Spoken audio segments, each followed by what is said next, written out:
എഴുത്തു പരീക്ഷയോ അഭിമുഖമോ ഇല്ല. IOCL ഒഴിവുകൾ. ഈ റിക്രൂട്ട്മെന്റിലേക്ക് എഴുത്തു പരീക്ഷയോ അഭിമുഖമോ ഇല്ല. ഉദ്യോഗാർത്ഥികൾ അടിസ്ഥാന യോഗ്യതാ പരീക്ഷയിൽ നേടിയ മാർക്കിന്റെ അടിസ്ഥാനത്തിൽ തയ്യാറാക്കുന്ന മെറിറ്റ് ലിസ്റ്റ് വഴിയാണ് തെരഞ്ഞെടുപ്പ്.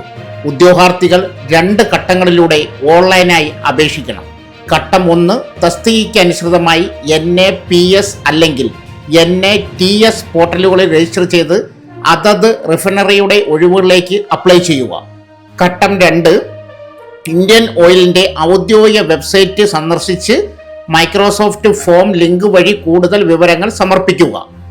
ലിങ്ക് ഈ വീഡിയോയുടെ കമൻറ്റ് ബോക്സിൽ പിൻ ചെയ്തിട്ടുണ്ട്. വീഡിയോ നിങ്ങൾക്ക് ഉപകാരപ്പെടുകയാണെങ്കിൽ ലൈക്ക് ചെയ്യാനും ഷെയർ ചെയ്യാനും മറക്കരുത്. ഇതുപോലെ നിങ്ങൾക്ക് ഉപകാരപ്പെടുന്ന വീഡിയോയുമായി വീണ്ടും കാണാം. നന്ദി, നമസ്കാരം. ആദ്യമായിട്ടാണ് ചാനൽ കാണുന്നതെങ്കിൽ സബ്സ്ക്രൈബ് ചെയ്യാനും മറക്കരുത്.